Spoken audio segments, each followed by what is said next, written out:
Hey girls, sorry, I'm not going to be at practice today. Feeling sick. I got my daughter sick too, and I just don't want to share the bug.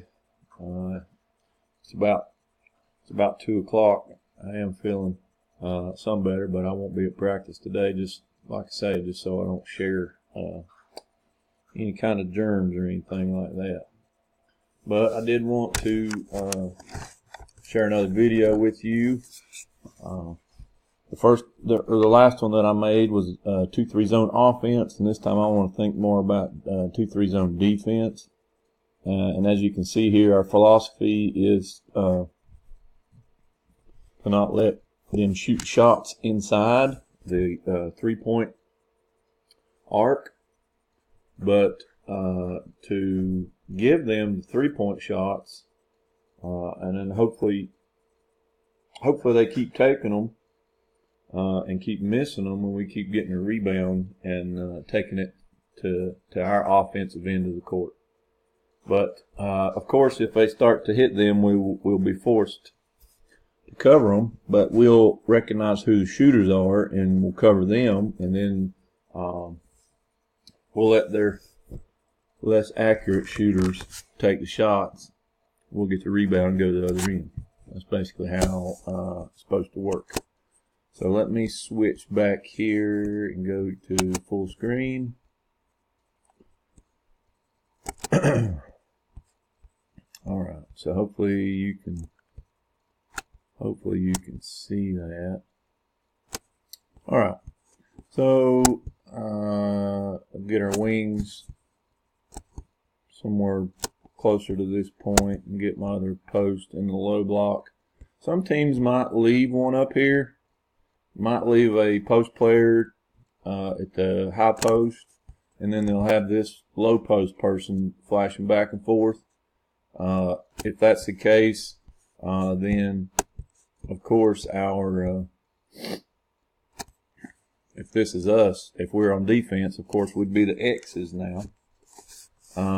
If they left somebody at the high post, then we'd have to have one of our guards to kind of front that when the ball's in the center, and then when the ball is passed to the wing, of course this person has to go out, and then this our center would come up and kind of front on one side here. So it had a hand in the passing lane on the bottom side. Of course, you wouldn't want to be on the high side. Okay, you'd be on the bottom side, hand in the passing lane, and then this person here, if they were to try to make a sloppy over the head pass to this other wing, I'm hoping that this guard is paying enough attention to steal that and shoot a layup at the other end. So they're kind of watching in here. You're watching here, and you're watching here, and you may have to help if the ball gets to here. And then you would double team. You would double team here if the ball comes to this point. Okay, and then they would probably pass it back here or here, or if the ball is here, they may try to flash this low post over, and then this person would need to make sure that they were in a position to stop the ball from getting to the low post. Okay. So let's just assume that we've got a high post and a low post on the same side.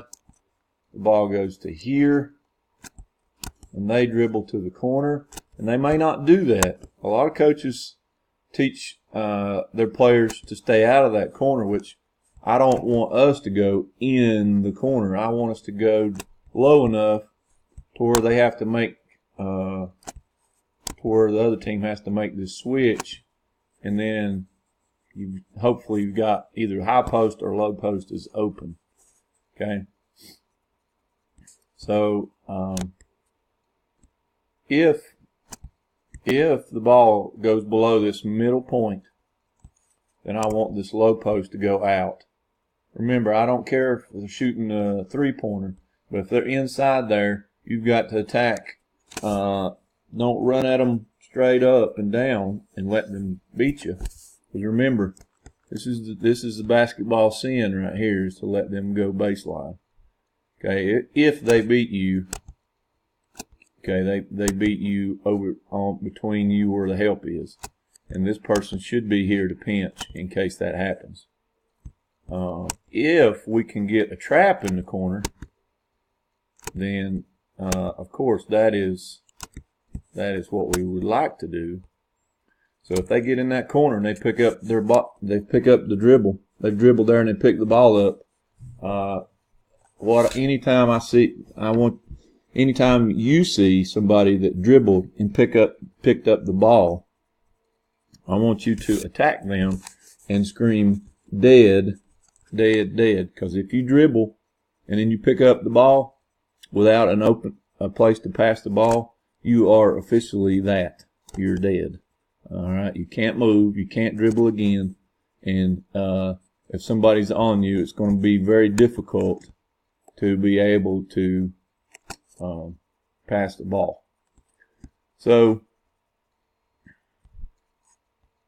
we may even send this person to here if we can get that trap. Okay, it would not be my center. Okay, it's not going to be my center. It's going to be it's not going to be the person in the middle, my big girl. Okay, my tall girl. It's going to probably be this other one to come here maybe and steal this ball, take it for a layup on the other end.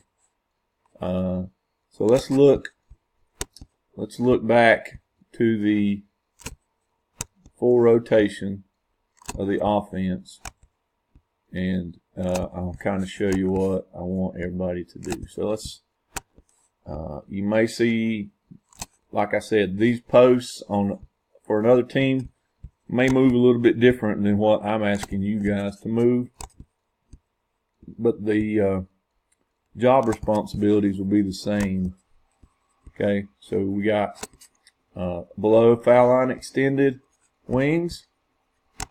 That's probably where they're going to be. All right, let's just say the ball comes down the middle of the court. Well, let me back up. These two guards, okay, I want you to be pretty close to the foul line. You shouldn't be below, but you shouldn't be out past the three-point line either. You can never let this guard penetrate the lane. Never, never, ever. You two have got to pinch. Okay, even if they drive in, you pinch, and that gives a better, easier pass to the wing. I don't care, because you cannot let them. You can't let them have this shot here either. All right, you've got to defend anything inside the arc.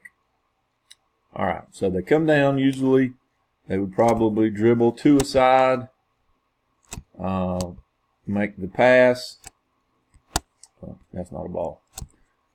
Make the pass, and then this that would start the flash. Usually, they may wait till it's reversed before they flash the first. Okay, so this person would have to follow them through the lane. All right, and they're going to play on their back, hand in the lane. Not going to let them have a free pass. Okay, if they do get the ball, if they do, just make sure we don't get a pass down here. And then this person is going to have to not let this person flash in behind everybody. So they're going to step up. If that were to be the case, they would step up and meet the flash, and then stay with them. Okay, and then they may bounce back out, and that's fine if they do. And then they'll stay in here somewhere. We want them to pass it back here or here. And neither one of those places will hurt us at this point. Okay, this player is going to come out to this point until they're dribbled to the corner. And when we do have that, this person's going to kind of sag a little bit. This defensive player is going to come out broken down with their knees bent, ready to defend a drive, not running out to block a shot. and then we'll probably have this drop and then this drop here, and this person's still our safety. And then if this long pass were to try to be made cross court, I'm hoping that my other low post would get that, come over here and get that. This guard takes off or comes and gets the ball, and we get a 2-on-1 or a layup would be what we'd be looking for there. Then if the ball would be reversed, this point guard is going to probably come over here to be the relief. Okay. And then everybody's going to rotate back. Rotate back. Rotate. This person's going to come back to here. Let me get my center back to the middle. There's no threats at this time. And then as the ball is moved the court, they'll probably do the same thing. A couple quick dribbles in the reversal back to this wing. This high post is going to flash over to here. This guard is going to be going out with the pass. Our center should be coming up to play on the low side, hand in the passing lane. Okay. And then they'll either do two things. They'll let this person go low when the ball goes to the corner, or they'll let this ball go to the corner, and then we'll have this person will fall back here. This person has to go out, and then they'll either have this person go down, or they'll leave this person here to keep these two defenders, and then they'll flash this person over. And we may do some of that, and I need my post players to recognize that. But then the center would have to go down to cover this. This point guard is going to come on over here. This guard may sneak here, and this guard may sneak here and cover this. But you got to watch this backside play, because if this other post is not paying attention here, they'll just have an easy layup. So they'll have to step in here to take that away. And then it's the same thing going back around, ball reversal, and then everybody would recover. Everybody would recover. Let me get my center back to the middle. Okay. This person would come back to here. And then, of course, we would try to bring it for a ball reversal to the other side.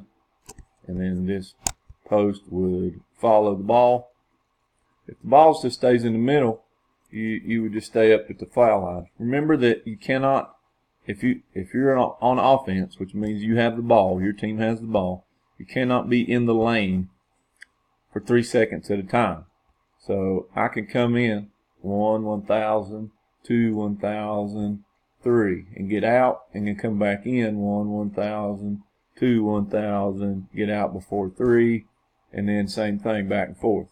You just can't stand there forever. A referee will eventually notice that, and they'll blow the whistle, and they'll turn the ball over to the other team. So you can follow the ball, you can flash through the lane, okay. You just can't stand in there. And that's to the defense's advantage, of course. So that's 2-3 zone defense. Watch the video several times. Get comfortable with where you're supposed to be. This up here would be my guards, my 1, 2s, and 3s.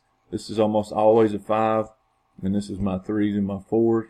Okay, usually this is the tallest. These are the next 2 tallest, and these are the 2 shortest players, just by basic definition. But it doesn't always that way. These are usually my 2 best defenders, my quickest players. Okay, this is my tallest long-armed player. It makes it a little harder to get stuff in the lane. So we're guarding everything inside the 3-point line. We do not chase them outside that point, unless they picked up the ball, of course. All right, I'll make another video in just a second.